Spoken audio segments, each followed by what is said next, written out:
سبيل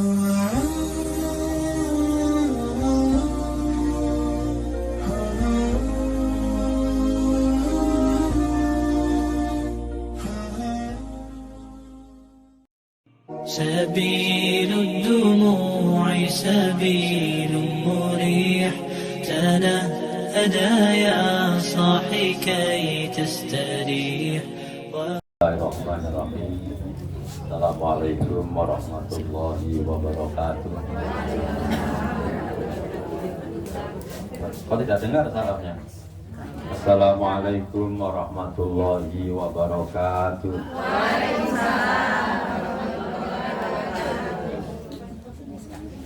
Assalamualaikum warahmatullahi wabarakatuh.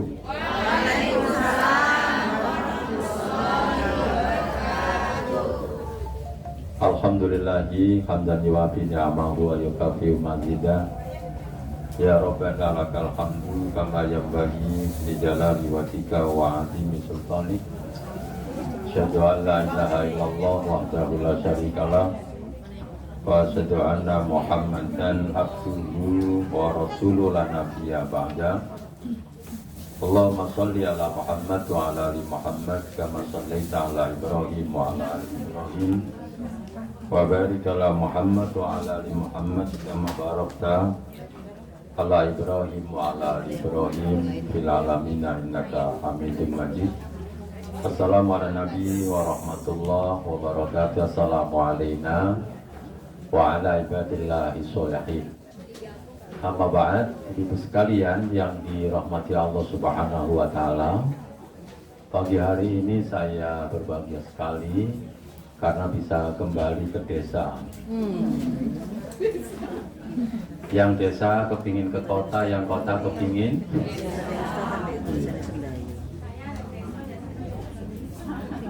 dan saya tadi sengaja berangkat pagi supaya bisa rekreasi. Ternyata langsung mulai.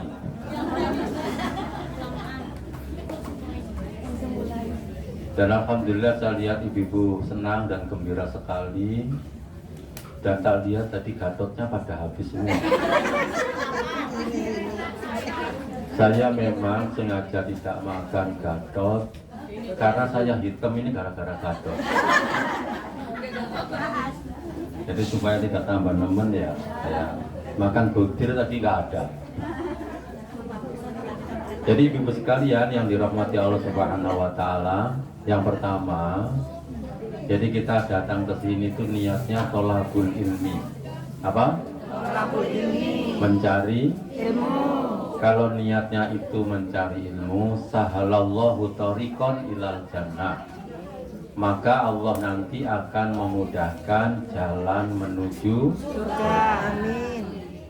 Nah sekarang ini kita sudah dapat surganya, namanya surga dunia. Jadi hidangannya gatot. Insya Allah nanti di surga gatotnya itu enaknya berlipat-lipat. Kalau itu tidak seberapa cocok untuk yang tua-tua yang giginya mulai bolong. Tapi nanti kalau gatot di surga, itu lebih enak lagi. Jadi itu ya ibu sekalian. Jadi niatnya adalah apa? Thalabul ilmi. Thalabul ilmi, supaya kesenangan kita hari ini, kebahagiaan kita hari itu hari ini nanti bisa kita bawa di surganya Allah Subhanahu wa taala. Jadi deselan-deselan ini nanti kita bawa ke surga gitu ya. Jadi sampai pahami betul. Sekarang dilihat kiri kanannya itu bersama siapa.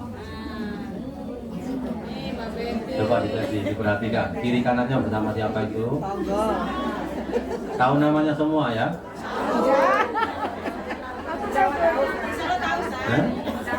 Oh, tahu ya kiri kanannya ya, tahu namanya ya.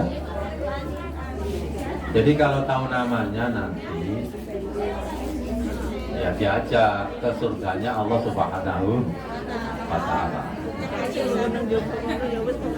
Ibu sekalian yang dirahmati Allah Subhanahu wa taala, kalau ada orang meninggal itu biasanya baca apa?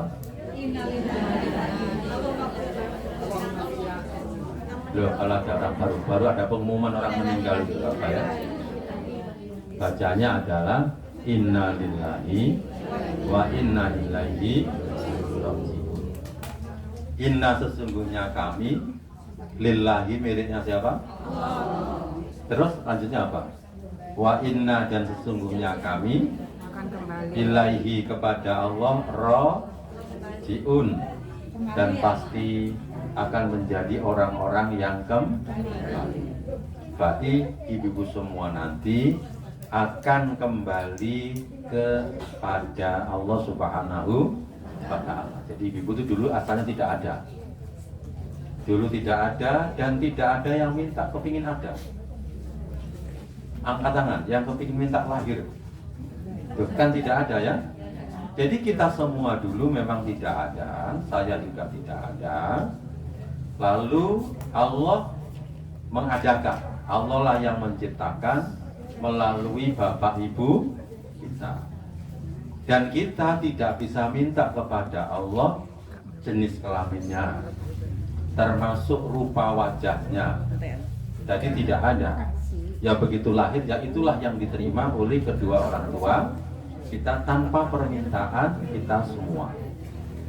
Sehingga seandainya saya minta, boleh minta, saya akan minta, ya Allah bawa ojo ireng-ireng titik lah. Ojo kuning-kuning titik gitu ya. Seandainya boleh minta. Karena tidak boleh minta, ya sudah, kita syukuri bahwa kita sudah ada. Tapi nanti kita akan tidak ada lagi. Cuma yang diminta oleh Allah itu, jadi datangnya kita ke dunia, sampai nanti di akhirat Allah akan memintai kita laporan pertanggungan jawab. Namanya LPJ gitu ya, akan dimintai semua. Nah, bagaimana jalan ke sana supaya selamat gitu? Karena ibu-ibu itu levelnya sekarang ini kan sudah sukses, sudah bahagia, karena rata-rata cucunya sudah banyak, sebagian besar. Tapi yang lain masih muda-muda. Tapi yang levelnya sukses, sudah bahagia, cucunya sudah banyak, itu tinggal satu level saja. Berarti levelnya tinggal satu. Apa itu levelnya? Selamat. Jadi sudah meniti tangga sukses, lalu bahagia, yang terakhir adalah selamat. Tetapi kesuksesan ibu dan kebahagiaan ibu hari ini itu semua tidak ada artinya kalau ibu-ibu tidak selamat. Jadi semua tidak ada artinya. Jadi punya cucu 15 pun tidak ada artinya. Punya cucu 32, karena ibu saya punya cucu 32 juga tidak ada. Tapi kayaknya sekarang sudah bertambah. Karena yang anaknya mbak saya 10 itu masing-masing sudah bawa cucu 2, 3, 4. Nah, lalu jalan apa? Jalan yang paling penting. Maka jalan yang paling penting menuju selamat itu adalah yaitu bertobat kepada Allah Subhanahu wa Ta'ala. Jadi tobat itu adalah iki didudukurno iki. Ya tak lungguh cek ketok. Dari ustadz gak ketok. Ngadeg gak ketok, lungguh gak ketok, ya kok nek nunggang. Sampeyan itu delok ustadz apa delok materi ini? Oh, dua-duanya ya. Kan sampai separuh kan lucu. Oh, gitu ya. Jadi satu-satunya jalan supaya selamat adalah bertobat. Surah An-Nur 31. Wa tubu illallahi jami'an ayyuhal mu'minun la'allakum tuflihun. Bertobatlah kalian semua kepada Allah, wahai orang-orang beriman. Jadi yang dipanggil itu orang-orang beriman. Orang sudah beriman kok disuruh tobat. Kenapa? Kata Allah, la'allakum tuflihun. Supaya kalian selamat di dunia sampai nanti selamat di akhirat. Itu yang lebih penting. Gatot di dunia memang enak. Yang lebih penting itu gatot di akhirat. Nah. Dan nanti ibu-ibu itu sudah tidak ada yang bela siapapun. Anak cucu itu juga nggak bisa bela. Maka justru sekarang itu mempersiapkan diri, gak usah jaga orang. Maka perbanyak amal untuk bekal nanti ketika bertemu dengan Allah. Dan juga tidak perlu, sebagian orang tuh begini. Aslinya itu kan begini ya. Harta orang tua, harta anak itu aslinya ya. Hadisnya kan begini, harta anak itu adalah harta orang tua. Tapi zaman sekarang kebalik, harta orang tua, hartanya anak. Itu keliru. Jadi yang benar apa? Semua harta anak itu hartanya orang tua. Sehingga artinya kalau ibu-ibu datang ke anaknya lalu ngambil barang minta kepada anaknya, yaitu berarti sama dengan punyanya sendiri. Itu tidak apa-apa. Cuma sekarang zamannya sudah mulai kebalikan. Nah, sehingga sebagian orang tua itu begini, itu sikap yang salah. Hartanya diberikan anaknya semua, lalu dia ikut anaknya. Mari ngono anak lali, baru pusing gitu. Kan ada orang datang kepada saya, jadi istrinya meninggal. Ustaz, ya pasti yang 10. Kalau yang 1 tadi itu sarapani mek Gatot kok. Yang iso bangun 10 tadi ya ono Gatot, ono rawon gitu ya. Bahkan nasi kebuli. Nah, iki ono nasi kebuli. Kowe Jawa ini ya, Java food ya. Itu contohnya. Lalu kalau ibu-ibu bisa membangun rumah sakit 10 gitu. Yang satu memang bisnis, lalu yang satu itu gratis. Berarti setiap orang itu datang ke situ ke rumah sakit, ibu-ibu meskipun sudah meninggal, terus mendapatkan pahala yang mengalir. Kalau itu bisa bangun 5, 10, 100, bahkan 1000, wah itu sudah sangat dahsyat. Itu berbeda. Makanya tadi saya katakan, itu tidak ada kata berhenti. Bahkan itu nanti yang uangnya banyak itu bisa lebih hebat dari ustadznya. Loh kenapa? Karena dia pertama bayar ustadz berarti ganjarannya seperti ganjarannya ustadz. Lalu bisa mondokkan 100 santri, 1000 santri, dia kasih beasiswa, berarti setiap santri itu ngaji, menghafal Quran, dia terus mendapatkan pahala. Nah, gitu. Nah itu cara berpikirnya. Apalagi kemudian nanti bisa bangun supermarket yang Islam, yang bagus. Lalu sebagian zakatnya, sebagian CSR-nya itu diberikan kepada operasional lembaga pendidikan, masjid-masjid, pondok, pesantren. Atau membantu beasiswa anak-anak yang tidak mampu. Maka itu akan terus mengalir sampai nanti hari kiamat. Kecuali kiamat tiba ya tinggal panen nanti di negeri surganya. Nah, begitu tuh contohnya. Maka tidak ada kata berhenti. Nah makanya ibu sekalian, yang kedua yang tidak punya harta apa? Ilmu gitu. Jadi yang tidak punya harta apa? Ilmu. Maka kalau ibu baru ngaji di Asalam atau di sini, langsung ajarkan. Sing podo pensiun itu sampe ajari, terutama sing gak tahu teko yang masjid Asalam. Itu sampe ajari. Kenapa? Kalau ibu ngajari berarti mendapatkan apa? Lalu dia ngamalkan. Berarti setiap kali dia ngamalkan itu ibu dapat pahala. Misalnya kita ajari, kalau saya kan ngajari wudhu misalnya. Lalu ibu bisa ngajari 10 orang wudhunya dengan sempurna. Maka setiap 10 orang itu berwudhu, ibu dapat kiriman pahala wudhu persis seperti 10 orang itu. Kalau bisa ngajari 100 berarti dapat 100. Ngajari 1000 bisa dapat 1000. Maka tidak boleh berhenti mencari ilmu. Cuma syaratnya pelajari, ajarkan. pelajari, ajarkan. Nah, kalau saya contohkan di Masjid As-Salam itu misalnya ibu-ibu tidak harus ilmu agama. Misalnya itu bisa ilmu cara membuat rawon gitu ya. Yang sampai suaminya ngiler. Begitu makan rawon langsung ngiler. Saking enaknya. Lalu ibu-ibu kumpulkan 15 ibu-ibu yang lain, Bu. Sekarang tak kasih ya resep rawon. Yang pasti nanti suami ibu gak gelem marung lagi. Mengapa? Karena ini rawon tiada duanya. Langsung ngiler, baru turu. Nah, berarti ketika ibu-ibu 10 tadi itu berhasil bisa membuat rawon dengan baik, setiap kali dia membuat rawon, ibu-ibu mendapatkan pahala. Dan itu nanti akan panen di surga. Nah, resep, nggak apa-apa, resep kue, resep apa. Lalu keterampilan apa? Misalnya keterampilan banyak lah.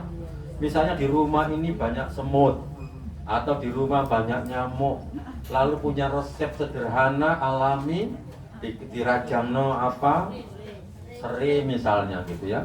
Atau dirajamno simbukan, lek utangnya senep.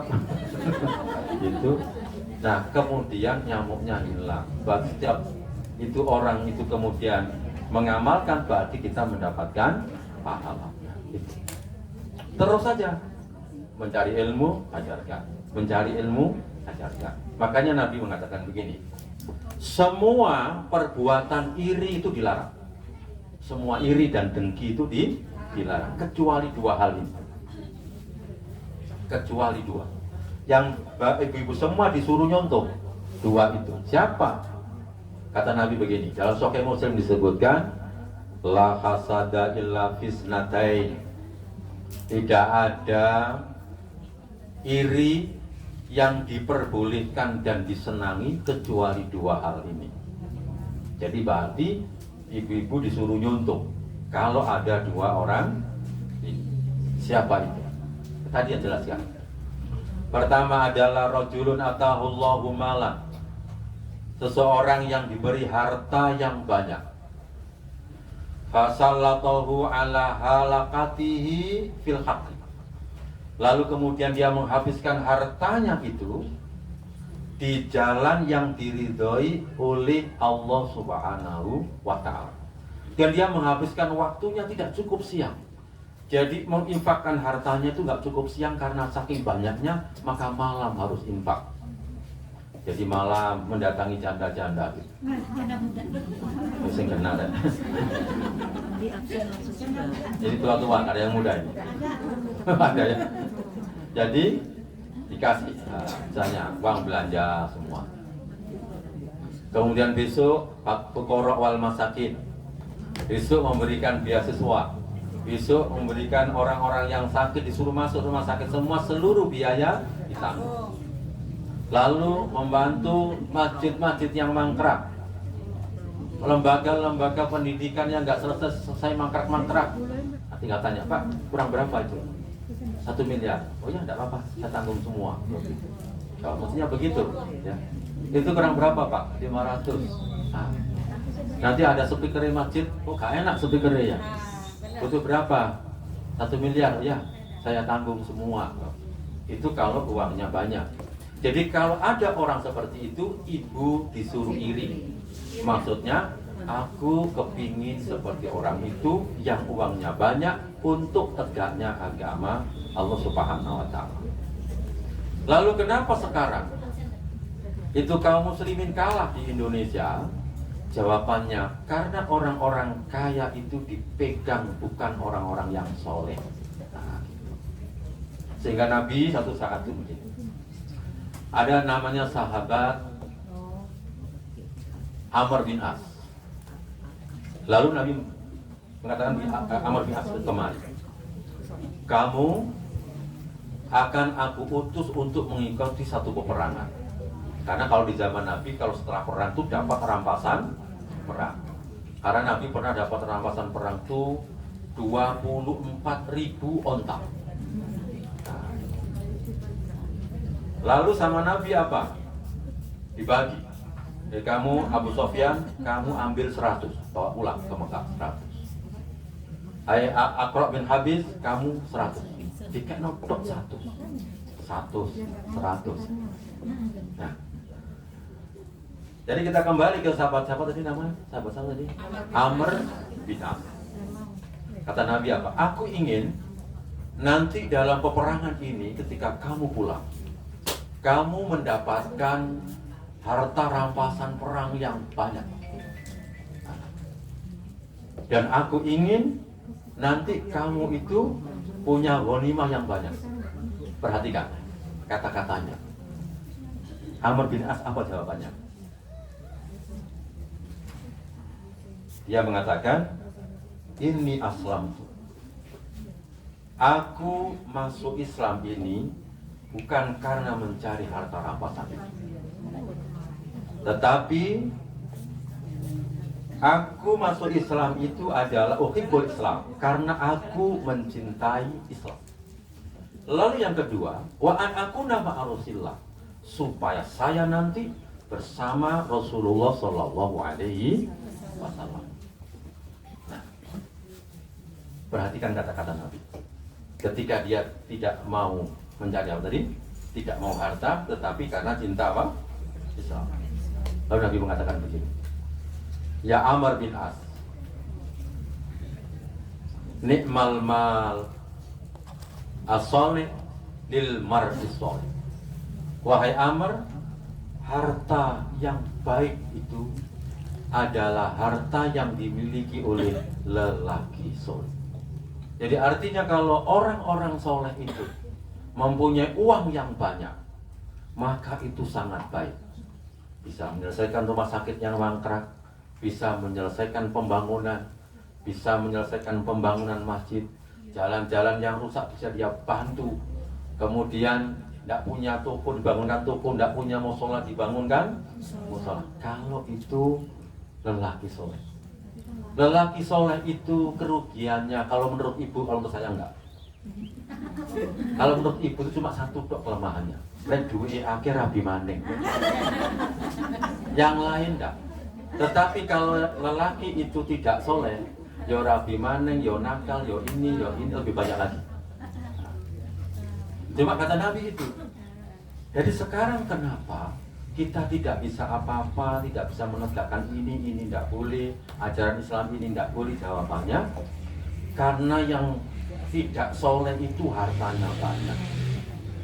Itu jangan sampai di Jakarta, di Malang ini, yang ngatur Malang ini siapa? Itu adalah yang punya duit banyak. Dan itu bukan orang yang soleh. Itu namanya dalam bahasa sekarang, namanya oligarki. Maka kita perlu punya oligarki syariah. Makanya suaminya sampean itu yang bakat-bakat cari uang banyak, suruh cari uang yang banyak untuk tegaknya agama Allah Subhanahu wa Ta'ala, dan supaya nanti bekalnya tadi untuk masuk ke dalam surga. Coba kalau semua orang punya seperti ini ya, misalnya ya, ada tempat sholatnya gitu, lalu nanti ditambah taman-taman rekreasi yang itu nggak ada. Saya yakin kalau punyanya orang Islam tuh, itu punyanya orang Islam kan ya, kan pasti biasanya nggak ada patung-patung kan. Biasanya kalau bukan Islam taman hiburan itu kan mesti banyak patung-patungnya. Berarti kita masuk sudah penuh dengan lambang-lambang kesedihan. Kecuali celengan ini gitu. Itu apa itu? Ayam. Sebaiknya tidak. Nanti diganti udah. Tapi itu harus sikile kan ya. Katanya para ulama begini, kalau itu seandainya diberi ruh, bisa jalan apa enggak?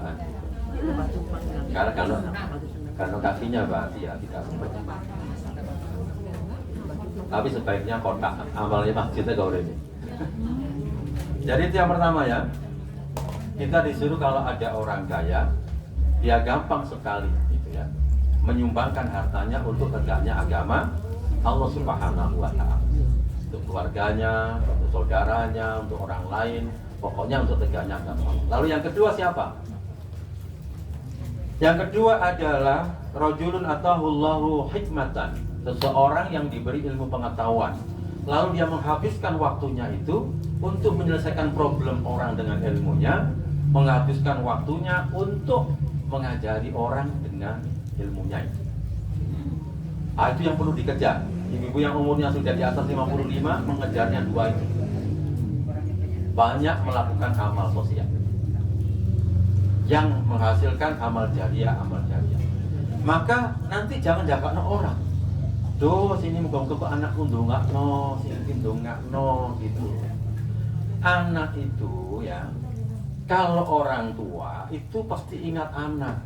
Tapi anak belum tentu ingat orang tua.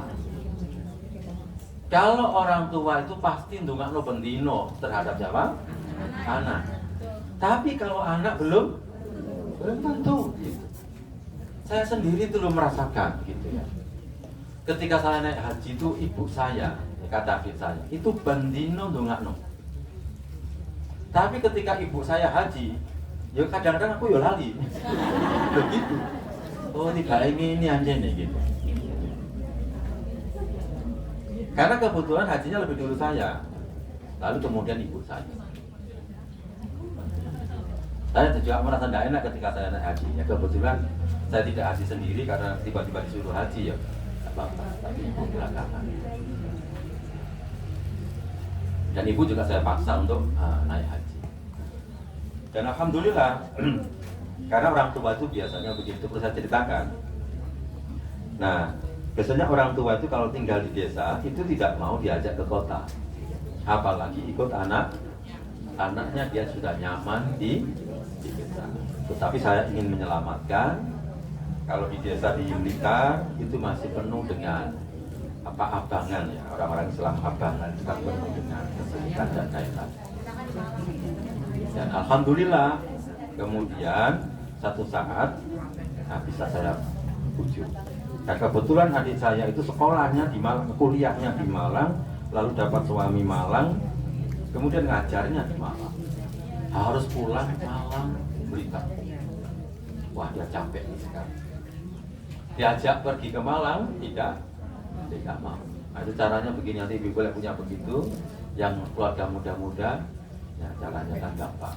Pertama ya ditungakno supaya mau pindah. Lalu yang kedua, saya katakan begini, Bu nanti ya, kalau ibu kepindah ke Malang nanti dinaikkan haji, yang guyung-guyung gitu. Yang guyung-guyung sing kena kono coba nek duwe duit ngono kan. Ya tahu lah aku duit dia tahu. Ibu gak perlu mikir itu, pokoknya nanti haji. Kok tinggal ibu bilang ya. Lalu saya karena gak punya duit ya, kakak saya itu sukses tapi di sana di NTT nggak pernah pulang, sampai lali sama keluarga. Terus saya telepon, sampai itu ruginya buat gaya di duit angke gak iso ngkai ibu. Ya apa sampean nunggu haji no ibu? Alhamdulillah mau dia. Mana ketemu, saya juara ketemu. Saya ketemu sekali itu mulai SMP sampai 15 tahun lagi baru ketemu sekali. Langsung minta uang. Alhamdulillah mau kita daftarkan haji. Nah, saya ngomong, Bu, nanti ibu manasik hajinya itu di Blitar tidak ada. Manasik hajinya harus di Malang. Dan itu yang latih saya, yang lain nggak bisa. Alhamdulillah mau pindah, saya kontrakkan di Masjid Al-Ghifari dan sampai meninggalnya juga di dekat Masjid Al-Ghifari. Alhamdulillah. Insya Allah husnul khotimah. Nah, karena akhir hayatnya itu senang sekali dia baca Quran artinya. Kalau saya berikan Quran yang bagus, saya suruh baca Arab dan artinya. Dan senang sekali akhirnya anak-anaknya itu dipanggil, awakmu rugi kabel yang mau Quran gak adik mau artinya. Jadi kita kembali ke sini, kalau sudah umur-umur seperti itu sekali lagi, maka harus banyak amal. Apa tadi? Amal apa? Amal sosial. Karena pribadi sudah nggak nutut. Apalagi yang sholatnya tadi lunggu-lunggu gitu, nggak mungkin sholat 100 rakaat sehari semalam. Dan saya beri BR aja. Kalau di asalan kan BR-nya apa? Sholatnya sehari semalam. Sehari semalam tidak kurang dari 40. Nah, tapi insya Allah yang rajin bisa laksanakan. Itu kunci sehat. Iya, sampai goreng. Itu kayaknya.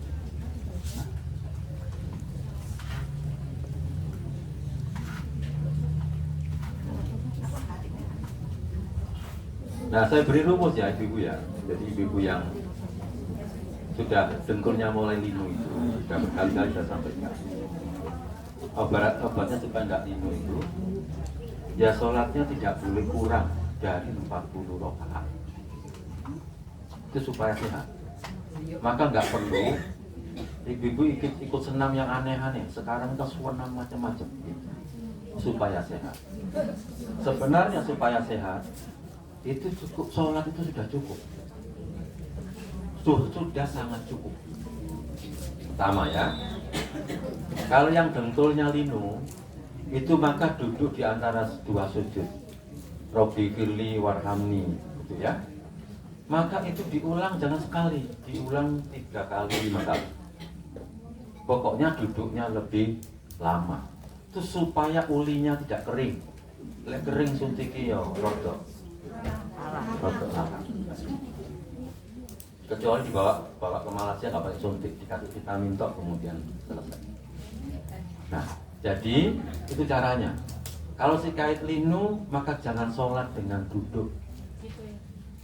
Paham ya? Dipaksa linu dipaksa terus.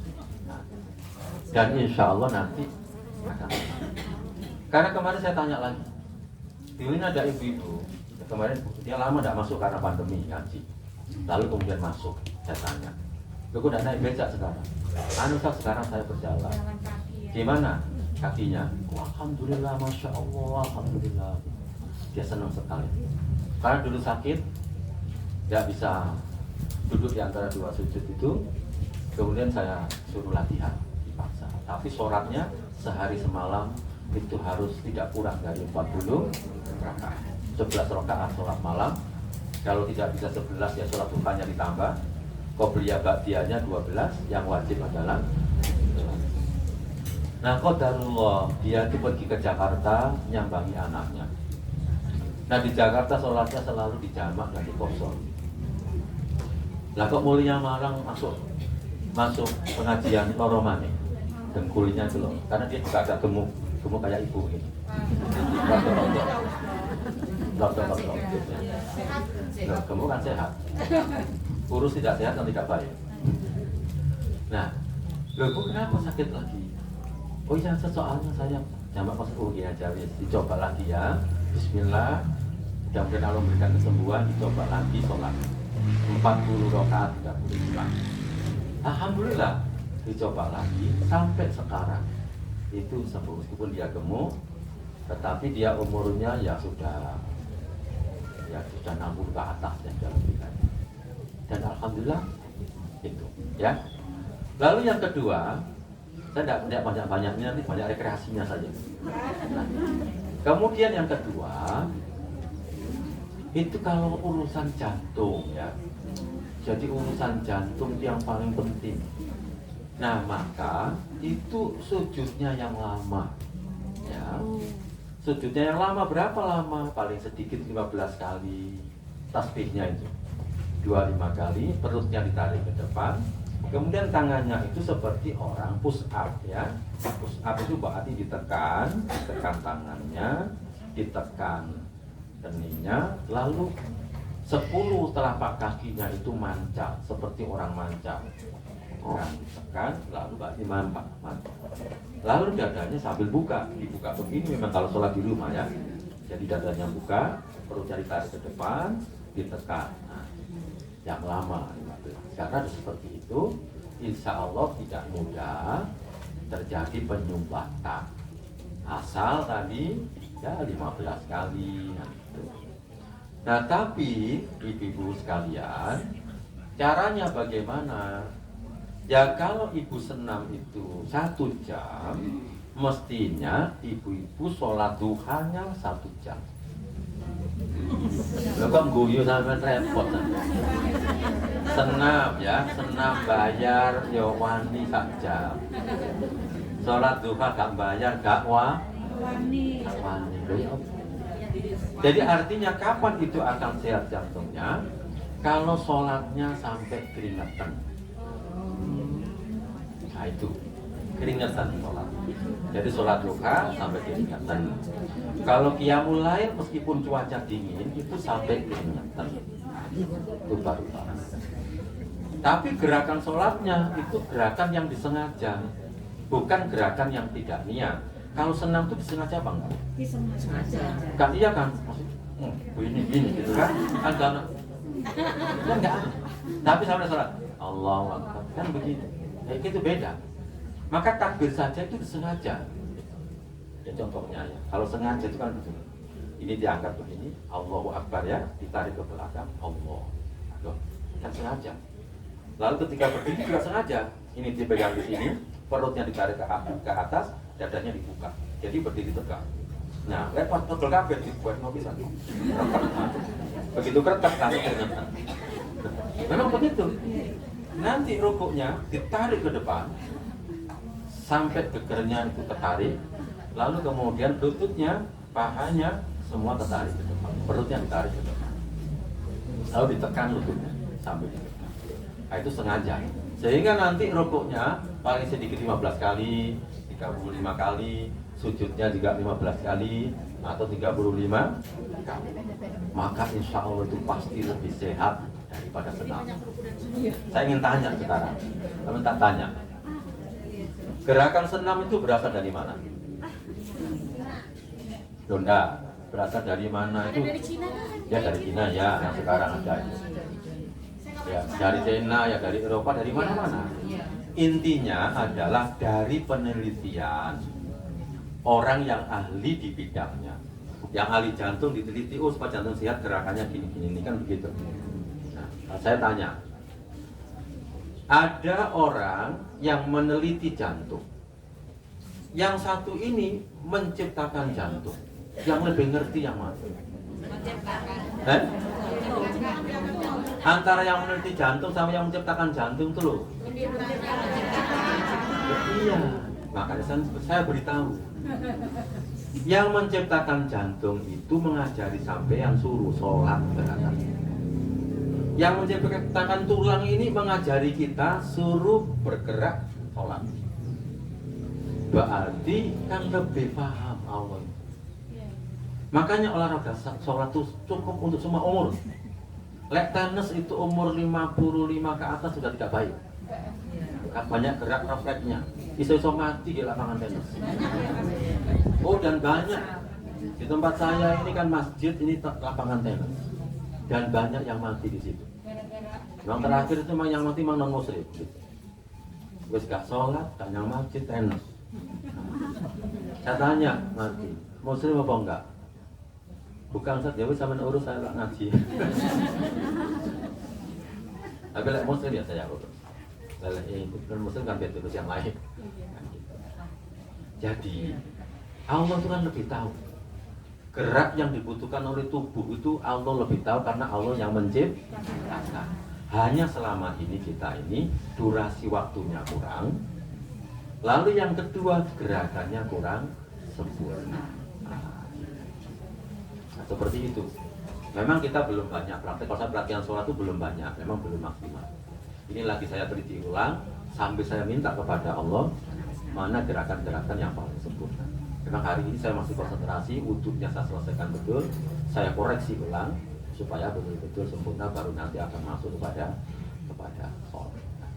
Saya kira tidak banyak ibu sekalian. Karena nanti banyak-banyak sampai harus bayangannya yang lencer nono. Saya juga kepingin ngajak-ngajak juga ya. Saya kira cukup. Sekali lagi mudah-mudahan yang datang di tempat ini nanti dimasukkan surganya Allah Subhanahu wa Ta'ala semuanya ya. Ada tanya. Oh ya boleh, silakan. Lebih senang saya. Silakan. Yes. Silakan. Waalaikumsalam. Tes. Mau pakai ini ya? Biar kedengeran.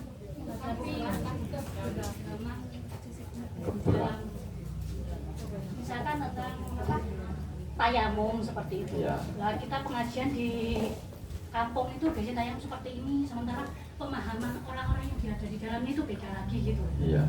Gimana? Kalau misalkan tayamum cukup sekali, ada yang bilang cukup 2 kali, ada yang bilang sampai ke siku, ada yang bilang cukup untuk pegang tangan.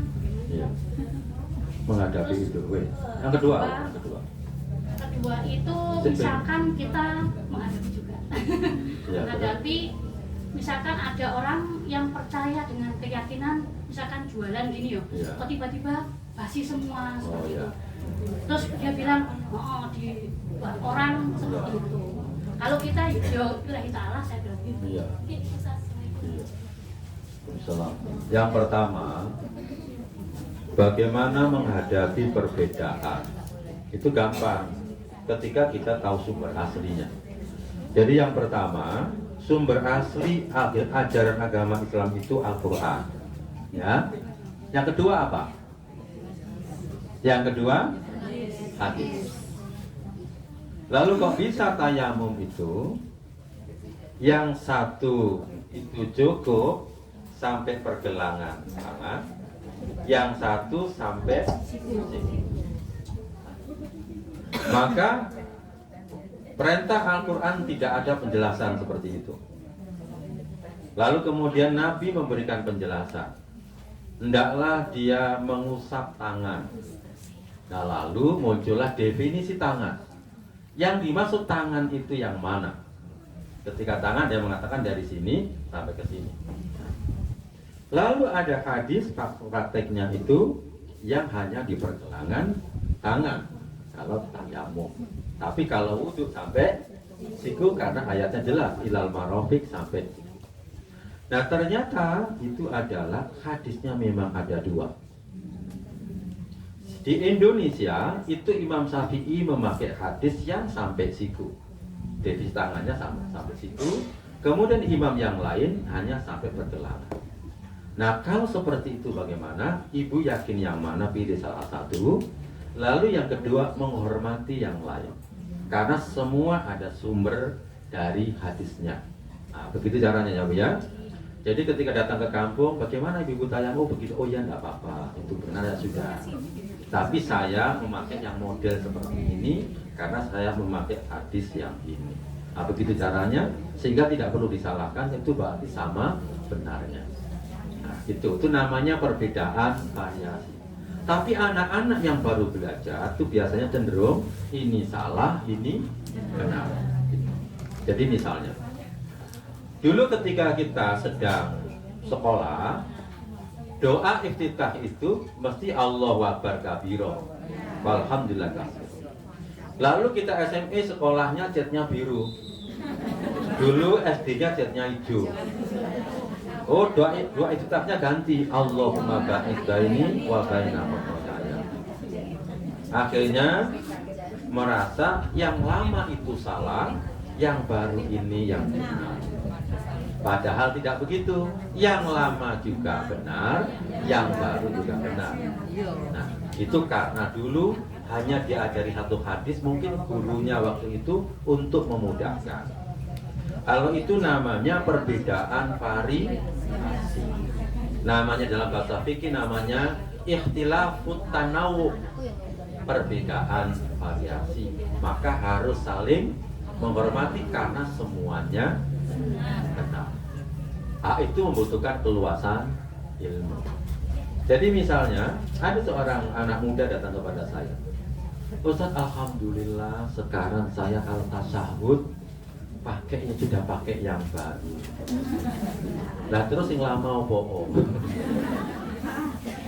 Dulu dia ini, dulu ketika yang lama dia bilang at-tahiyatul mubarakatus sholawatu thayyibatullah. Yang baru at-tahiyatulillah washolawat wa thayyibat. Itu sama benarnya dan itu sama dari Nabi. Sampai boleh pakai yang lama, boleh pakai yang baru. Sehingga ibu-ibu juga begitu. Satu pengajian saya ajari wudhu. Lalu apanya di kamar mandi itu ruangin. Rek, ya apa ini? Ini pakai wudhu sing lawas apa sing anyar? Jadi yang saya ajarkan itu dianggap yang anyar. Itu sebenarnya lama, cuma dia belum tahu. Selama ini kurang sempurna, saya berusaha menyempurnakan supaya selamat dunia dan selamat akhirat. Ya mestinya pakailah yang sempurna. Gitu contohnya ya. Itu memang dibutuhkan ilmu yang banyak. Makanya jangan mudah menyalahkan. Kalau ada orang berbeda, tinggal ibu-ibu tanya, Bu, Pak, begitu itu apa ada hadisnya ya? Nah itu aja tanya. Kalau ada, oh ya, terima kasih. Karena saya belum tahu. Daripada langsung, salah kon. Ternyata dia perbedaan variasi tadi. Paham ya Bu ya? Nah, yang dua tadi apa lagi ya? Oh ya, bagaimana berjualan sepi ya? Jualan sepi itu bisa juga karena jualannya gak enak. Regane lah. Biasanya enak murah itu biasanya apa? Nah ya, tak terus nunggu. Susunya basi gitu loh ya. Kadang iki ya wis murah ya wis enak. Sik kae didol wis basi. Nah dilihat dulu cara masaknya salah apa tidak. Kalau sudah enggak gitu, nah, bisa juga memang itu namanya kena sihir. Ya tetap sihir itu memang mulai zaman Nabi ya juga sudah ada. Tetapi seorang muslim itu bagaimana? Kalau ada begitu kita sudah diberi perlindungan oleh Allah ya. Ya cukup baca zikir maksurat pati suri. Kemudian kalau perlu ruangannya ini diruqyah dibacakan ayat kursi. Mungkin di sini dibacakan surah Al-Baqarah misalnya. Nah, gitu. Sampai habis. Sekali duduk bagus 2 jam. 2 jam setengah. Ya. Itu memang ada. Tetapi jangan mengatakan ini diganggu orang. Tetapi ini qadarullah. Jadi sudah ditakdirkan Allah. Mungkin supaya saya lebih dekat dengan Allah. Itu tetap ada. Karena saya juga mengalami. Juga banyak mengalami seperti itu. Misalnya saya dulu berhenti dari sekolah saya. Itu diantaranya juga karena disihir gitu. Sehingga saya ini kalau setiap kali ngajar mesti ngantuk, lalu gampang sakit gitu. Lalu anak-anak murid saya ini itu juga ada yang kesurupan. Nah tujuannya dia kesurupan supaya nama saya buruk. Lalu disampaikan kepada masyarakat itu yang ganggu murid-murid itu adalah gurunya sendiri. Nah, jadi pas kita sakit lalu dituduh tidak baik, kemudian padahal cuma tujuannya cuma satu, supaya berhenti. Yang sebenarnya saya disuruh berhenti ya langsung, itu perjuangan, tidak ada uangnya. Saya ingat saya gaji terakhir saya 120.000 satu bulan. Gitu. Artinya kan tidak ada uangnya. Jadi jabatan itu meskipun tidak ada uangnya, tetap saja ada orang yang iri, dengki dan tidak suka. Lalu saya rasanya sepertinya kena sihir gitu ya. Ya, oh maka saya banyak berzikir, baca qul huwallahu ahad, terus apa? Qul a'udzu birabbil falaq, qul a'udzu birabbin nas. Dan alhamdulillah satu-satu saya bermimpi. Lalu bermimpi melihat sebuah api di kuburan dalam mimpi. Ternyata beberapa hari kemudian ada orang meninggal. Lalu saya ikutlah mengiringi jenazah sampai di kuburan. Lalu di kuburan saya duduk di samping Pak Mudin, dia menunggu jenazah itu pemakaman selesai, biasanya dia nanti baca talqin ya. Lalu saya di sampingnya ngobrol-ngobrol, lalu Pak Mudin sambil garuk-garuk tanah, saya juga ikut garuk-garuk gitu ya. Nyabut-nyabut apa? Sudah ngomong ngalor. Gitu. Ternyata tiba-tiba ada kresek gitu. Loh, kok ada kresek? Loh, ambil. Saya ambil kresek. Loh, kok ada telurnya? Nah, ternyata saya buka telurnya, masing-masing telur itu ada namanya. Nama teman-teman saya yang sepemikiran dengan saya dan nama saya sendiri. Lu kok jenengku kayak gini.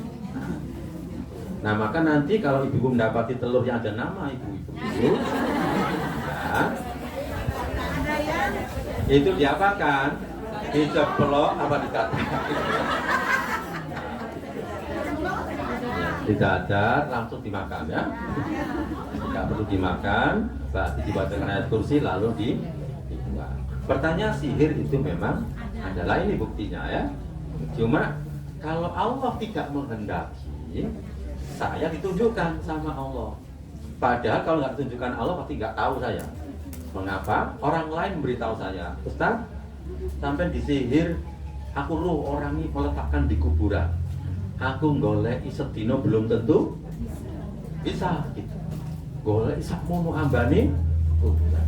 Kalau Allah menghendaki kan gampang. Oh, digeser ke sini, duduk di sampingnya Pak Mudin, lalu orang ini garuk-garuk tanah, lalu menemukan resek. Kalau Allah menghendaki gampang. Jadi semua itu berarti mampu tadi sudah biqadarillah karena takdir Allah. Maka bagaimana? Yo minta kepada Allah. Ya Allah, jadikan makanan saya jualan ini tidak mampu ya Allah. Saya perlu membiayai anak saya, membiayai ini ya Allah. Dan juga saya masih punya hutang. Lek mampu terus gak iso nyaur ya Allah. Nanti gak bisa masuk surga, saya bawa hutang. Yang salah jenengan lo, bukan saya.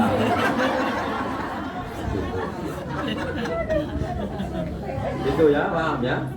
Loh, Nabi Muhammad ngomong ngono kok dulu ya? Boleh. Waktu perang Badar itu kan 300 melawan 1000.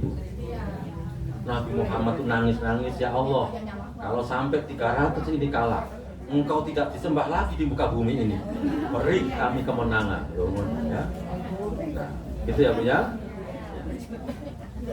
Makanya sampean yang belum itu, ya, yang belum punya suami, ya.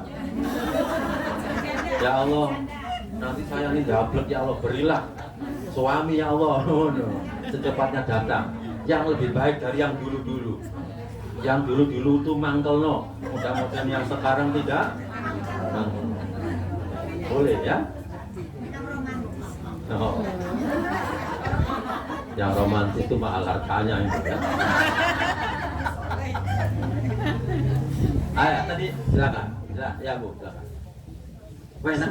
Ya paling ngaji nek iki enak ya. Bismillahirrahmanirrahim. Assalamualaikum warahmatullahi wabarakatuh. Waalaikumsalam warahmatullahi wabarakatuh. Nama saya Purnawati, usia 64 tahun. Wah, alhamdulillah. Sudah pernah ya, cocok ya?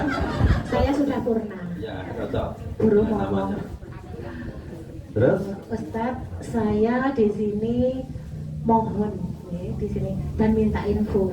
Dulu pernah mendapat bimbingan dari Ustadz waktu di Brawijaya tentang sholat, betapa pentingnya sholat Ya. dan pertanggungjawaban sholat kita kepada Allah. Ya. Di sini kapan Ustadz memberikan kembali seperti yang dulu? Sangat mantap sekali. Dan saya sepertinya kalau ada yang lupa supaya ingat-ingat lagi.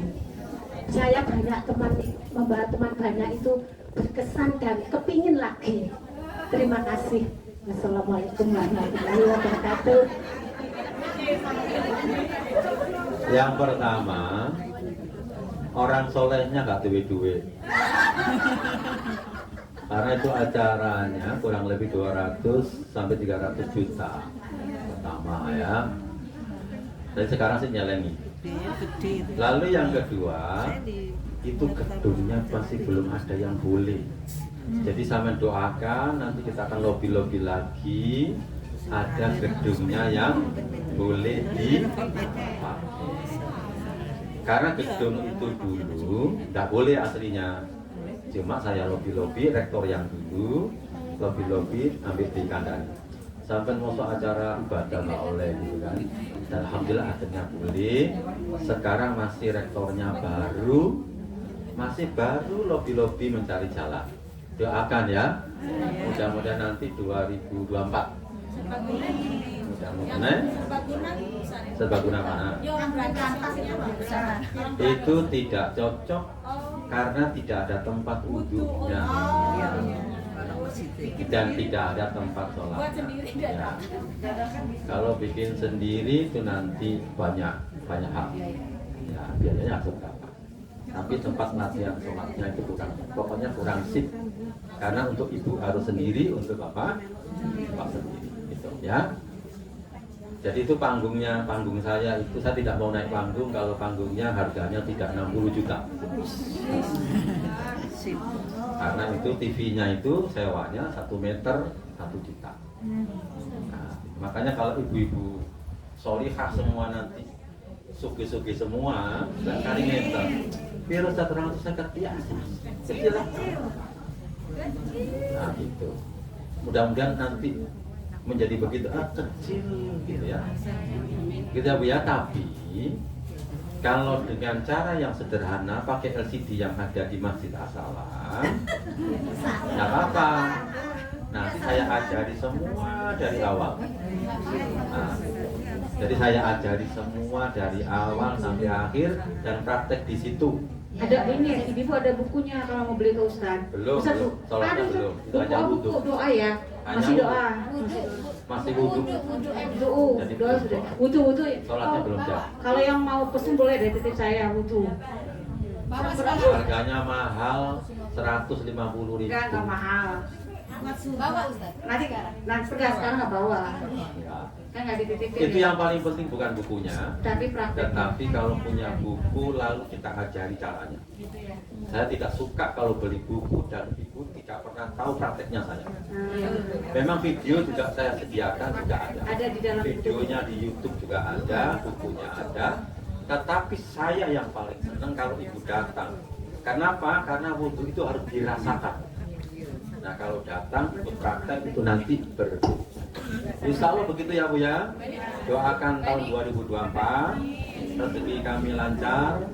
Yang kedua, kalau di Masjid As-Salam nanti sudah jadi, kita bikin di situ, insya Allah khusus ibu-ibu saja. Nanti kalau khusus ibu-ibu, nanti saya datangkan fasilitator, tapi harus mau praktek. Nanti ibu didampingi beberapa orang dinilai. Oh ini sudah benar, ini 100, yang ini rongkolo beling jadi turu. Itu ya, insya Allah ya, supaya nanti kalau meninggal wudhu dan sholatnya sudah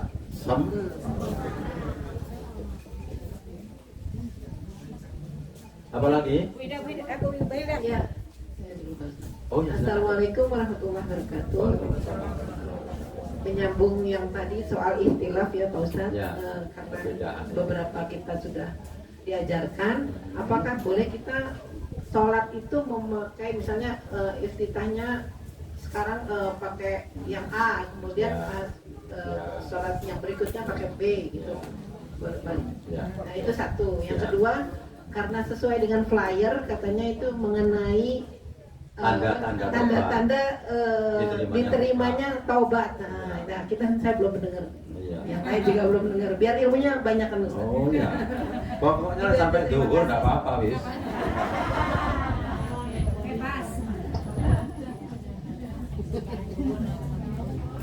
Sudah ya, yang pertama ya. Kita mulai sampai duhur, hati-hati sama turu ya.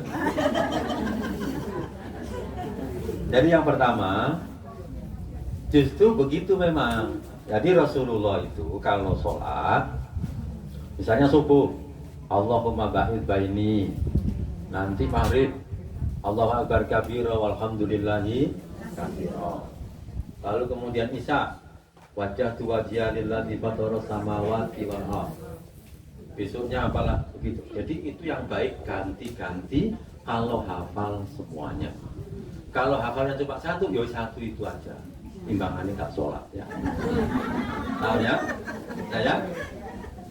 Kalau hafalnya dua ganti-ganti dua. Kadang-kadang kan cuma hafal jadi tidak merujuk pada artinya gitu karena Ya. sambil mikir hafalan. Oh iya, maka sholat yang baik adalah sholat dinamakan khusyuk derajat paling rendah adalah sholat dengan membaca Arabnya, mengerti artinya, itu derajat khusyuk paling rendah. Maka semua yang kita baca dalam sholat harus tahu artinya. Meskipun secara global bagi orang yang memang betul-betul tidak bisa belajar. Gitu ya. Nah sekarang kita lanjutkan. Lalu apa tandanya kalau tobat kita itu diterima oleh Allah Subhanahu wa Ta'ala. Yang pertama adalah syukronillah. Orang itu biasanya mudah bersyukur kepada Allah Subhanahu wa Ta'ala. Katolik kita lihat keadaannya bagaimana. Alhamdulillah saya sekarang bisa ngaji. Kalau dapat rezeki tidak banyak, alhamdulillah masih cukup. Pokoknya dia sudah sering alhamdulillah, banyak bersyukur, banyak berterima kasih kepada Allah Subhanahu wa Ta'ala. Nah, satu ya, cukup. Saya kira syukur sudah banyak. Dan kalau bersyukur, la in syakartum la azidan. Nah, kalau orang bersyukur itu nanti akan diberi tambahan-tambahan, kekuatan spiritual, kekuatan harta, kekuatan yang lain-lain. Itu sudah jelas ayatnya.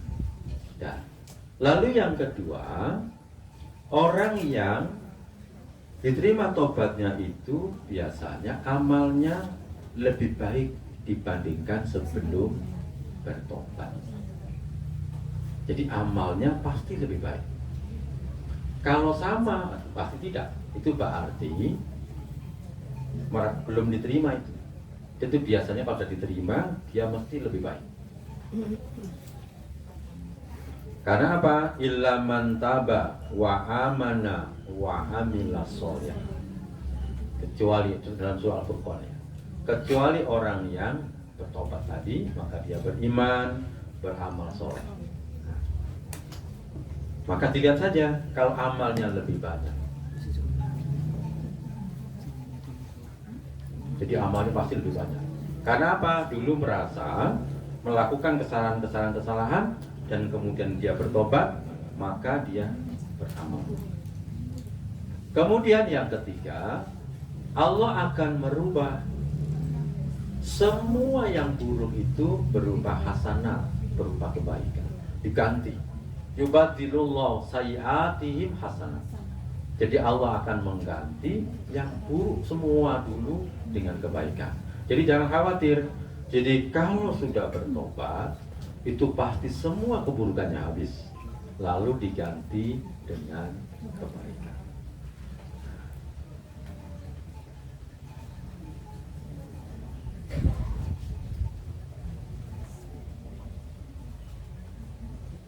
Jadi maka ibu-ibu harus optimis. Orang bertobat itu harus selalu optimis bahwa tobatnya pasti diterima oleh Allah Subhanahu wa Ta'ala. Syaratnya cuma satu toh, tidak berbuat syirik kepada Allah Subhanahu wa Ta'ala. Nomor berapa sekarang? Kemudian nomor 4 adalah balas dendam. Apa balas dendam? Maksudnya begini. Jadi balas dendam itu apa ya bahasanya? Ya balas dendam aja. Balas dendam dengan melakukan perbuatan yang lebih berlipat ganda. Berlipat ganda. Contohnya begini, ada seorang sahabat itu namanya Ikrimah bin Abu Jahal. Kan kita tahu Abu Jahal ya. Lalu ada anaknya namanya siapa tadi? Ikrimah. Ikrimah bin Abu Jahal. Abu Jahal itu memusuhi Islam apa membela Islam? Memusuh. Lalu dia bercerita, aku dulu banyak berinfak, banyak beramal, tetapi untuk menghalangi orang-orang supaya tidak mau masuk Islam. Jadi untuk menghalangi tegaknya agama. Lalu setelah itu apa dia katakan? Sekarang aku berusaha untuk menginfakkan hartaku berlipat-lipat, melebihi yang aku infakkan dulu ketika aku masih kafir. Apa namanya? Seperti itu. Balas dendam dengan melakukan kebaikan yang berlipat-lipat. Jadi merasa dulu berbuat dosa, sekarang berbuat baik. Sehingga sebagian salafus saleh itu kalau dulu pakai jas dan bajunya itu untuk berbuat maksiat, maka kemudian baju dan jasnya untuk berbuat maksiat itu dia gunakan untuk sholat sebanyak-banyaknya, dia gunakan untuk baca Quran sebanyak-banyaknya. Nah, begitu. Nah, sudah. Masih kurang? Selanjutnya. Nomor berapa ya? Istiar, jadi merasa, asyur, jadi merasakan akibat dosa yang pernah dia lakukan. Merasakan. Itu yang sangat mempengaruhi orang berubah itu karena pernah merasakan dampak buruk dari dosa yang pernah dia lakukan. Jadi ada seorang jamaah itu dulu, ya saya bercerita tidak bercerita nama, paling tidak sebuah pelajaran. Suatu saat suaminya ini bekerja, lalu diberi wasiat, pokoknya kamu kerja sing bener, kerja kate aneh-aneh, tiru-tiru koncomu, misalnya apa, ngambil barang ilegal gitu ya. Kalau di pertambangan dia ngambil sekian ton lalu dijual sendiri misalnya, itu diberi wasiat sama istrinya ini, kan kerja sing bener, kerja kate aneh-aneh. Lek awakmu gelem duit haram, wis gak perlu kerja ono omahe aku sing nyambut gawe. Aku wis ro rasane ya apa mangan duit haram. Itu merasakan. Jadi dia merasakan betul dampak dari dosa yang pernah dia lakukan. Nah akhirnya dia selalu merasa takut kepada Allah. Itu biasanya selalu takut kepada Allah dari akibat dosa yang dia lakukan. Nomor yang terakhir tadi. Karena dia apa? Dia dulu kuliah di Singapura, itu jurusannya. Jadi S2 itu cara meracik minuman keras yang lezat. Lalu dia kerja di kapal pesiar sebagai admin kasino dengan gaji 350 juta per bulan. Bagian admin toh. Oh ini sing menang judi itu siapa yang menang? Ini bagian menangkan mengalahkan. Jadi kalau orang masuk kapal pesiar judi itu tidak akan pernah menang. Kalau menang ya kalau dimenangkan oleh kapalnya, dimenangkan cilik, kemudian nanti kalahnya gede, dimenangkan kecil, sama dengan udah ada SDSB gitu ya, sama dengan togel gitu loh ya. Itu orang-orang kampung kan diramal. Ya nggak mungkin wong itu apa, nggak mungkin diramal itu nggak bisa, nggak masuk akal. Kenapa? Karena pabriknya SDSB turun. Sing tombok ini paling banyak nomor berapa? Yang paling sedikit berapa? Oh ini ya berarti dikeluarkan yang ya, mesti ono sing menang, tapi mek titik, nggak mungkin banyak. Di kapal pesiar itu begitu. Jadi gak ono ceritanya orang judi di kapal pesiar itu menang, itu pasti kalah. Kata teman saya tadi, kata sahabat saya, karena jamaah pengajian saya yang luar biasa, jadi gajinya 350. Dan jika suaminya diwanti-wanti kau lek gelem duwe haram, gak usah kerja, aku sing kerja meneng ki omahe, mangan turu. Aku sing kerja gajinya berapa? 350 juta per bulan, jadi admin. Sebentar pergi ke Amerika, nanti beberapa bulan pulang, nggak duit, 3 bulan berarti nggak duit 1 miliar gitu kan. Nah, kode-kode apa kok kode-kode sampai? Kok iso ngono ya? Lah tapi ono dan itu ada kan dan nyata lagi. Nah, begitu ya Bu ya? Saya terus ya? Nah, atau sudah cukup ya? Oh, sudah. Khauf minallah. Jadi selalu dia merasa takut dan khawatir. Memang dia optimis, tetapi ada perasaan ya jangan-jangan tidak diterima. Itu namanya khauf waroja. Jadi ada merasa khawatir dan ada optimis. Antara optimis dan khawatir itu seorang mukmin, sehingga dia selalu memaksimalkan amalnya. Jadi kalau orang diterima tobatnya itu pasti lebih soleh, pasti lebih solehah dibandingkan sebelumnya. Saya kira cukup, itu tidak banyak-banyak. Karena saya tidak membawa slide-nya di sini. Silakan. Ya, silakan. Sambil tanya, ya boleh. Bismillah Ustadz, Afwan izin bertanya. Ya. Ini tentang amalan istighfar Ustadz. Ya. Kan dalam sehari perbanyak istighfar minimal 100 kali Ya. dan lebih afdalnya 1000 kali. Ya. Nah, apakah ada waktu khusus atau mustajab untuk melakukan istighfar Ustadz? Ya. Rasulullah Shallallahu Alaihi Wasallam itu sehari semalam kadang istighfarnya paling sedikit berapa kalau Rasulullah? Oh, Rasulullah 100. Yang 100 Rasulullah itu tidak berdosa. Innahu la, kata Rasulullah, innahu la yughad qalbi. Terkadang hatiku itu lupa Allah. Hanya lupa Allah. Jadi seperti tadi, ibu kan makan gadot keselak. Kenapa? Karena lupa Allah tidak baca Nah kalau seperti itu Rasulullah langsung istighfar dan bertobat 100 kali. Nah, 100 kali. Nah. Lalu kalau kita, maka saya sarankan kalau kita berapa? Paling ya sehari semalam usahakan 1000 kali. Maka nanti ibu akan merasakan itu dampaknya. Lapangnya dada, tenangnya pikiran, meskipun problemnya besar, dia akan lapang dada dan tenang. Kalau istighfarnya begitu, karena itu akan melapangkan dada. Lalu kapan itu istighfar? Yang pertama, yang paling baik adalah ketika kober. Itu yang paling. Dia masih mustajabah nggak kober, gitu ya. Jadi yang paling baik ketika kober bawa tasbih, ya nggak apa-apa, saya mengikuti pendapat yang boleh karena itu alat saja. Atau pakai tasbih modern, mana tasbih modern? Saya kapan dikasih orang baru umroh, tasbih modern. Ya itu kan kayak begini loh ya. Nah, ya nggak apa-apa nganggur-nganggur di pawon, di dapur, selalu baca istighfar.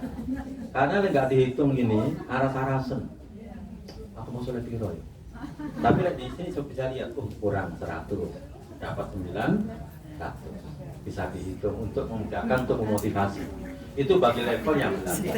Kalau levelnya Rasulullah itu nggak ada hitungan. Karena lambenya ini, lisannya Rasul itu sudah nempel dengan istighfar. Gitu ya. Tapi yang afdol, paling afdol itu kapan? Wabil ashari hum yastaghfirun, surah Al-Zariyat. Di saat-saat sahur orang bertakwa itu ada dia 16 ya. Terus 19. Jadi orang-orang bertakwa itu cirinya di saat-saat sahur mereka membaca istighfar. Dan itu istighfar yang paling top. Yang kedua adalah di saat kober. Itu ya, yang paling afdol di saat-saat sahur. Nah, jadi yang pertama sahur. Sahur itu kapan? Pasti sebelum subuh. Kalau setelah subuh namanya? Ya, pintar namanya. Sapal ya. Sudah lama. Begitu ya? Apa tadi? Masih kurang? Ya, cukup ya Bu ya? Tadi banyak tanya. Oh ya. Iya, Assalamualaikum warahmatullahi wabarakatuh. Waalaikumsalam.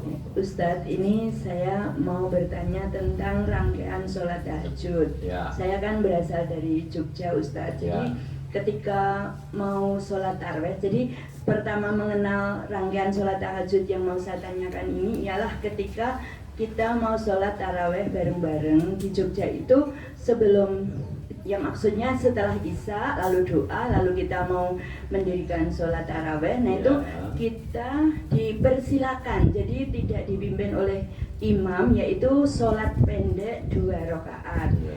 Katanya beliau itu namanya sholat iftitah. Nah yang mau saya tanyakan, yang betul itu sholat iftitah yang 2 rakaat pendek itu apakah hanya Fatihah saja kedua-dua rakaat itu atau perlu surat, dan mungkin suratnya yang dibaca kalau memang perlu surat itu sebaiknya apa, kemudian juga iftitahnya apa berbeda dengan iftitah yang tadi disampaikan oleh Ustadz. Karena di sini saya juga kalau mau tahajud itu kadang lupa iftitah, apa ini perlu iftitah apa tidak gitu. Terima kasih. Wassalamualaikum warahmatullahi wabarakatuh. Waalaikumsalam warahmatullahi wabarakatuh. Oh, sampai Jogja ya. Pak dulu alumni LBH Mandiri ya? Iya, Mandiri ya. Oh iya, makanya suaranya saya tidak pangling. Karena waktu itu ngasih testimoni ya. Oh iya. Jadi pertama ya, kita lihat Rasulullah saja dulu ya. Rasulullah Shallallahu Alaihi Wasallam itu kalau qiyamul lail, namanya apa? Sholat malam. Kalau disebut dengan qiyamul lail itu artinya tidak harus tidur dulu. Baru setelah isya langsung sholat 2 rakaat, sholat 2 rakaat salam, 2 rakaat salam, untuk witir 1 rakaat boleh. Itu namanya qiyamul lail. Kalau ibu-ibu tidur dulu, maka itu namanya tahajud. 2 rakaat salam, 2 rakaat salam, kemudian witir 1 boleh, witir 3 langsung boleh. Nah Rasulullah itu ketika beliau mau sholat malam itu seperti orang olahraga, yaitu ada pemanasan, lalu permainan, lalu pendinginan, kan gitu ya. Panas, permainan, kan begitu. Senam juga begitu kan, pemanasan, senam asli, lalu pendinginan. Sehingga Rasulullah itu kalau mau sholat malam itu beliau sholat yang ringan. Iftataha rakaataini khafifatain. Sholat 2 rakaat, memulainya dengan sholat 2 rakaat yang ringan. Sehingga di dalam kitab fikih itu nggak ada istilah, hampir semua kitab fikih zaman dulu sampai sekarang itu tidak ada istilah sholat iftitah. Itu yang punya hanya Muhammadiyah memang. Nah, jadi itu istihad ulama-ulama Muhammadiyah. Kitab fikih zaman dulu tidak ada. Dia hanya menerjemahkan ini tadi. Maksudnya adalah setiap qiyamul lail Rasulullah itu ringan dulu sebagai pemanasan. Karena nanti setelah itu Rasulullah itu baca ayatnya panjang-panjang. Kadang Al-Baqarah 100 ayat lebih, lalu Ali Imran. Kadang ketika dia cuape gitu, Rasulullah memulai sholatnya dengan duduk, sholat malamnya. Karena dia sudah tua gemuk, lalu dia berdiri. Setelah duduk tadi dia langsung berdiri. Menyelesaikan ayat biasanya kurang, kalau ayatnya kurang 30 surat ini, selesainya kurang 30 atau 40 ayat, Rasulullah menyelesaikannya. Jadi sisanya tadi berapa? 30-40 ayat. Nah itu biasanya tengah-tengahnya. Maka di awal ringan supaya tubuhnya tidak kaget. Sebenarnya pengkondisian. Sehingga ibu yang baik, ya sebenarnya sholat itu gandeng, tidak berdiri sendiri. Hanya saja doa iftitahnya juga bebas, baca Al-Fatihah saja boleh.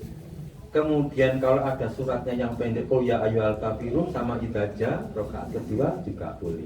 Jadi itu tidak ada ketentuan khusus, pokoknya ringan dulu baru ayatnya panjang. Lalu diakhiri dengan ringan namanya witir. Mesti sabihis qul ya ayyuhal kafirun qul huwallahu. Tengah-tengahnya Ali Imran, Al-Baqarah, Ar-Rahman, Al-Waqi'ah gitu. Kalau Rasulullah qiyamul lail. Sehingga ketika ibu langsung tancap gas Al-Baqarah ya enggak apa-apa. Cuma afdal ringan dulu baru naik panjang. Yang dimaksud ringan itu suratnya yang dibaca pendek. Tapi saya sarankan tetap pakai surat tetapi pendek. Setelah itu baru panjang sampai ke gere.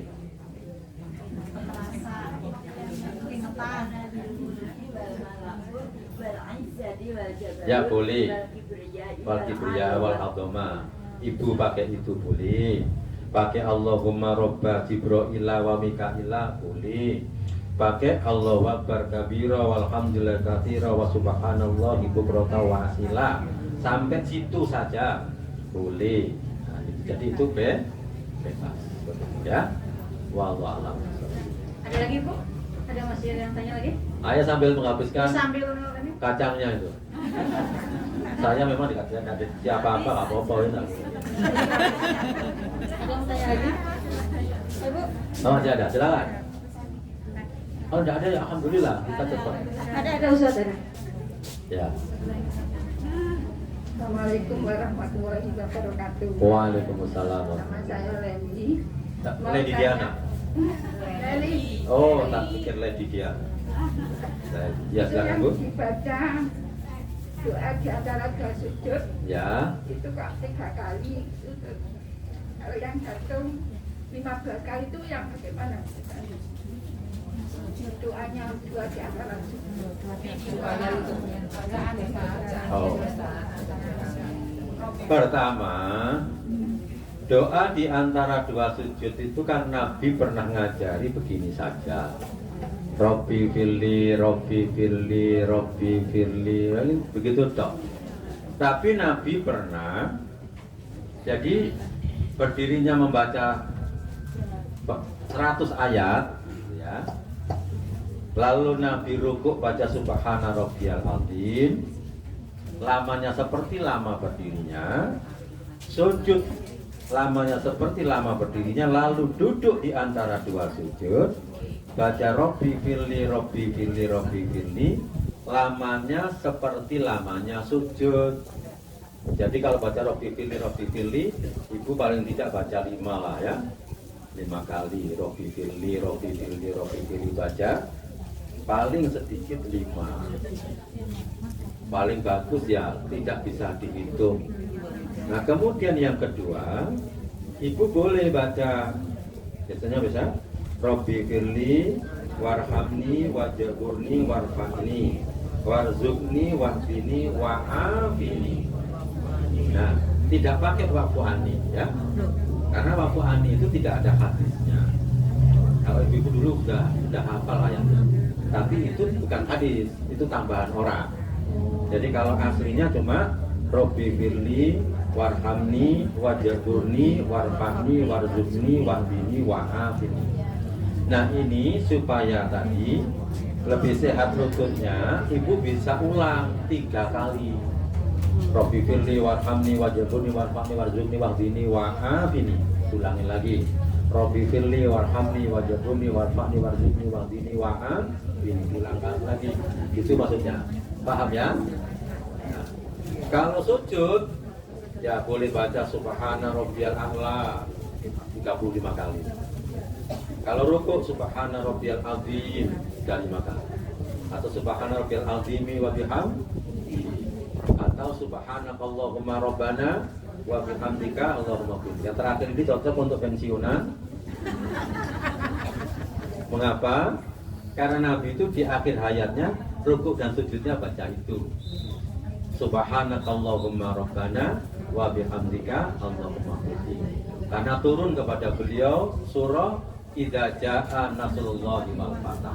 Ketika turun ayat ini, maka Nabi Muhammad doa rukuk dan sujudnya Subhanakallahumma Rabbana wa bihamdika Allahumma. Maka doa ini cocok untuk pensiunan yang sudah akan bertemu dengan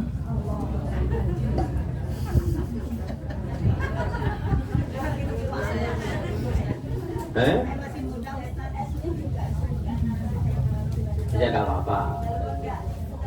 Oh ya, nanti guyon ya. Jadi itu tidak menunggu pensiun ya.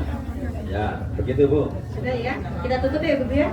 Nah, Ustaz ini mohon doanya, kebetulan putri dari Ibu Lili mengalami kecelakaan, hari ini dioperasi.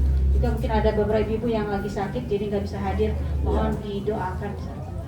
Ibu sekalian, kita doakan mudah-mudahan yang sakit, undur, diberi barokah kesehatan oleh Allah Subhanahu wa Ta'ala.